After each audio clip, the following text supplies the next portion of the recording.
चुनाव आयोग पर लगातार जो हमले हो रहे हैं उसको लेकर करेंगे, क्योंकि इसको लेकर अब सियासी तकरार भी तेज हो चुकी है। दरअसल कांग्रेस ने एक बार फिर चुनाव आयोग पर सवाल उठाए हैं। पूर्व सीएम अशोक गहलोत और टीकाराम जूली ने चुनाव आयोग पर निशाना साधा है। अशोक गहलोत ने चुनाव आयोग पर बीजेपी से मिली भगत के आरोप लगाते हुए कहा कि चुनाव आयोग राहुल गांधी से एफिडेविट मांग रहा है। आप जांच करवा लीजिए, देश को सच्चाई बता दीजिए। वहीं नेता प्रतिपक्ष टीकाराम जूली ने भी चुनाव आयोग पर सवाल उठाते हुए कहा, देश में हमारी स्वतः शासी संस्थाएं हैं जिन पर देश टिका है, उन पर उंगली उठ रही है। सबूतों के साथ राहुल गांधी ने वोट चोरी को उजागर किया, लेकिन चुनाव आयोग जवाब नहीं दे रहा है। अब आपको सुनाते हैं कि किसने क्या कुछ कहा है। उंगली उठाई जा रही है, जिनके जो कार्य हैं उनको जनता संदेह की नजर से देख रही है। इनके खिलाफ सबूत पेश हो रहे हैं, जिससे लग रहा है कि ये लोग किसी पार्टी विशेष के इशारे पे काम कर रहे हैं। मैं आप लोगों से निवेदन करना चाहूंगा कि साथियों, जिस कांग्रेस पार्टी के कार्यकर्ताओं ने इस देश को आजादी की लड़ाई लड़ने के लिए और इस देश को यहां तक पहुंचाने के लिए हमेशा आगे रहे, आज वापिस आप सब लोगों को बड़ी जिम्मेदारी से आज ये प्रण करना पड़ेगा कि जो वोट चोर हैं, जो जनता का संविधान के तहत एक वोट डालने का अधिकार है, उसको चोरी करने का काम कर रहे हैं, उनके खिलाफ आपको अभियान चलाना पड़ेगा। माहौल बड़ा बन गया, खतरनाक बन गया। माहौल ऐसा बन गया है जो डरावना भी है, चिंताजनक भी है, क्योंकि डेमोक्रेसी का बचना जरूरी है। फांसी की ताकत खत्म जरूरी है। जिनका कोई विश्वास नहीं है डेमोक्रेसी के अंदर, वो धर्म के नाम पे राजनीति करना चाहते हैं। हम चाहते हैं कि पूरा देश संकल्प करे, हर व्यक्ति का वोट का अधिकार वो कायम रहे, लोकतंत्र कायम रहे। वरना अगर लोकतंत्र नहीं रहेगा तो देश का मान सम्मान कहाँ रहेगा। और गरीब से गरीब आदमी का भी, क्योंकि वोट का अधिकार मिला हुआ उसको, तो मान सम्मान उसको मिलता है गरीब आदमी को, वो समाप्त हो जाएगा। ये तो ऐसा लगता है माहौल जैसे कि चाइना और रशिया, वहाँ इलेक्शन कमीशन भी है पर चुनाव एक तरफा ही होता है वहाँ पर। तो क्या हमारा मुल्क भी उस दिशा में जा रहा है? ये बहुत बड़ा सवाल है। राहुल गांधी जी जो बोल रहे हैं संविधान बचाओ, या वो कहते हैं कि वोट चोरी हो रही है, तो स्पष्टीकरण देने में क्या तकलीफ है इलेक्शन कमीशन को? एफिडेविट मांग रहा है, बेहूदी बात कर रहे हैं। आप जांच करवा लीजिए।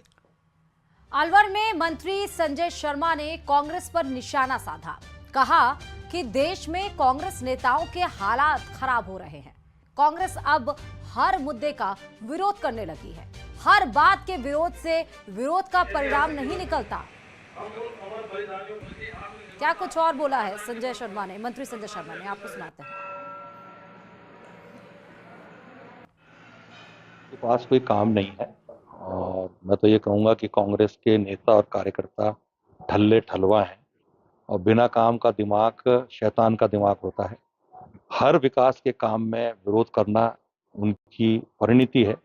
हम ये कहते हैं कि एक स्वस्थ परंपरा होनी चाहिए। यदि सरकार की तरफ से कोई गलत काम किया जाए तो उसका पुरजोर तरीके से विरोध करना चाहिए। और विरोध करने के साथ साथ सरकार को सारगर्भित सुझाव भी देने चाहिए कि आप इस काम को इस तरह से करें। लेकिन हर काम का विरोध करना और विरोध का कोई अंत ना होना और कोई निर्णय भी नहीं आना, कोई न्याय, मतलब एक मंजिल तक पहुंचे विरोध, वहां तक तो समझ में आता है। लेकिन भर्तृहरि बाबा हमारे लोक देवता हैं, साथ ही साथ वो अलवर जिला ही नहीं, संपूर्ण राजस्थान और देश की आस्था का प्रतीक है। देश के अलग अलग क्षेत्रों से लोग वहाँ पूजा करने आते हैं, और कोई संकट भी आता है तो आपके हमारे बीच में, हम तो अलवर के निवासी हैं, हम भर्तृहरि बाबा को याद करते हैं तो स्वतः ही वो संकट हमारे बीच में दूर हो जाता है। जिले का नाम भर्तृहरि नगर किया गया, उसका विरोध आप कर रहे हैं। और अब बात उस वीरांगना की जो मंत्री के सामने रोई हैं। दरअसल अलवर में स्वतंत्रता दिवस समारोह के मौके पर एक पीड़ादायक मामला सामने आया। यहां मंत्री के सामने दर्द बयां करती एक वीरांगना फूट फूट कर रोने लगी। वीरांगना का आरोप है कि उसे पुलिस अधिकारी द्वारा धमकाया जा रहा है, डराया जा रहा है। महिला ने परेशानी बताते हुए मंत्री से मदद की गुहार लगाई। मंत्री संजय शर्मा ने भी जरूरी कार्रवाई का भरोसा दिया है। देखिए ये मामला रिपोर्ट में। वन मंत्री के सामने रो पड़ी वीरांगना, पड़ोसी पर लगाया परेशान करने का आरोप, प्रशासन पर मदद ना करने का आरोप। अलवर के इंदिरा गांधी स्टेडियम में आयोजित जिला स्तरीय स्वतंत्रता दिवस समारोह में एक वीरांगना जब फूट फूट कर रोई तो हर कोई हैरान रह गया। मौका था वीरांगनाओं के सम्मान कार्यक्रम का। इस दौरान मालवीय नगर निवासी शहीद की वीरांगना गीता देवी मंत्री संजय शर्मा के सामने रोते रोते गिर पड़ी और अपनी पीड़ा सुनाई। वीरांगना का आरोप था कि पड़ोसन का बेटा आईपीएस अधिकारी है और अपने पद का गलत इस्तेमाल कर उन्हें धमका रहा है। 2 साल से परेशान कर रही है अब वहाँ ठंडे लग रहा है, छोरा आईपीएस पढ़ रही है जी, वहाँ परेशान कर धमकी दुआ रही है, कभी पुलिस धमकी दुआ है, कभी नगम ने मुझसे वो सारा जाल तोड़ दी और छिड्डी तोड़ दी। मैं कैंसर की मरीज हूँ, मैं तो मेरी छिड्डी मतलब डॉक्टर नहीं मतलब कोई छिड्डी को छड़ जो नहीं हड्डी टूट जाएगी तो बिल्कुल जोगी को छिड्डी चढ़ रही, छिड्डी तोड़वा दी, जाल तोड़वा दी और खम्मा पोल कर रही है। 11,000 की लैंड आपको हमारे पूरा सादा करवा बता दे। वो अगली तरफ है आपको मकान और हमारे अगली तरफ है, बीच में सड़क है 20 फुट की रोड। वो परेशान करती है। हाँ वो कर रही है ना खंडेलवाड़।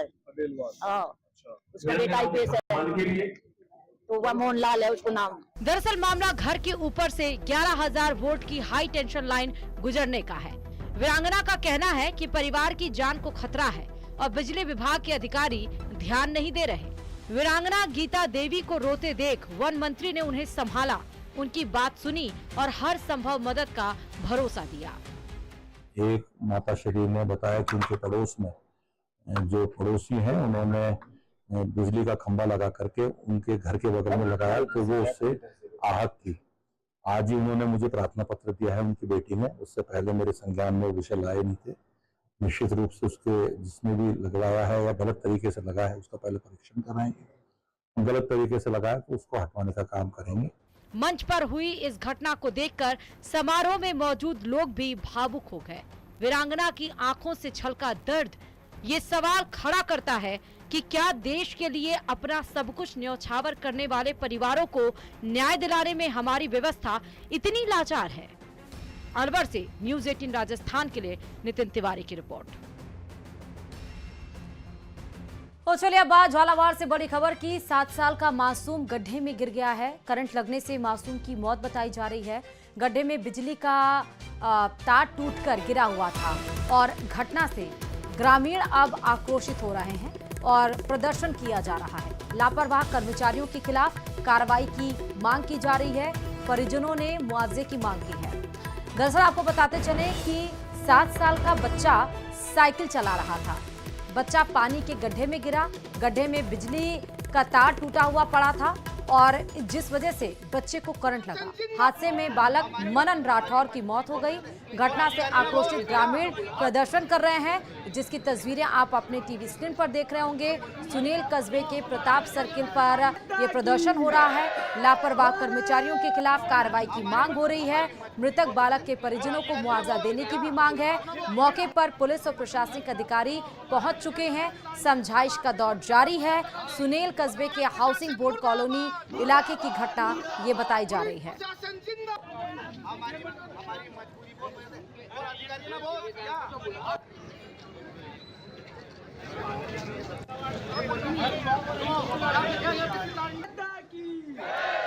ज्यादा जानकारी के साथ संवाददाता तरुण इस खबर पर जुड़े हुए हैं। तरुण, अभी भी प्रदर्शन हो रहा है बच्चे की करंट से मौत के मामले में, क्या कुछ जानकारी? जी बिल्कुल, अभी भी सुनील कस्बे के प्रताप सर्किल जो भवानी मंडी रोड है वहां पर प्रदर्शन जारी है और सैकड़ों की तादाद में ग्रामीण सड़क पर बैठे हुए हैं और लगातार प्रदर्शन कर रहे हैं। सारे मामले में जानकारी के अनुसार सुनील कस्बे के हाउसिंग बोर्ड कॉलोनी में एक 7 साल का मासूम बच्चा साइकिल चला रहा था और साइकिल चलाते वक्त वो पास ही एक पानी से भरे गड्ढे में गिर गया। वहीं पर ही एक बिजली का खुला तार पड़ा हुआ था, टूटा हुआ, जो कि जिसमें करंट प्रवाहित हो रहा था और इसी की चपेट में आने से जो 7 साल का मासूम बच्चा मनन था उसकी मौके पर ही मौत हो गई। और इस सारी घटना के बाद से ही ग्रामीणों में खासा रोष है। ग्रामीण लगातार प्रदर्शन कर रहे हैं और जो जिम्मेदार लोग हैं उनके खिलाफ कार्रवाई की मांग की जा रही है। तो जो मृतक बच्चा है उसके परिजनों को मुआवजा दिए जाने की भी मांग की जा रही है। हालांकि पुलिस और प्रशासनिक अधिकारी मौके पर पहुंचे हैं, लेकिन ग्रामीणों का कहना है कि हमें आपसे नाराजगी नहीं है, लेकिन जो बिजली विभाग के कर्मचारी हैं उनकी इसमें पूरी लापरवाही सामने आई है, और जिसकी वजह से एक 7 साल के मासूम बच्चे को अपनी जान से हाथ धोना पड़ा है। तो ऐसे में जो जिम्मेदार कर्मचारी हैं और अधिकारी हैं उनके खिलाफ कड़ी कार्रवाई की जाए और परिवार को मुआवजा दिया जाए। ठीक है तरुण, बहुत शुक्रिया।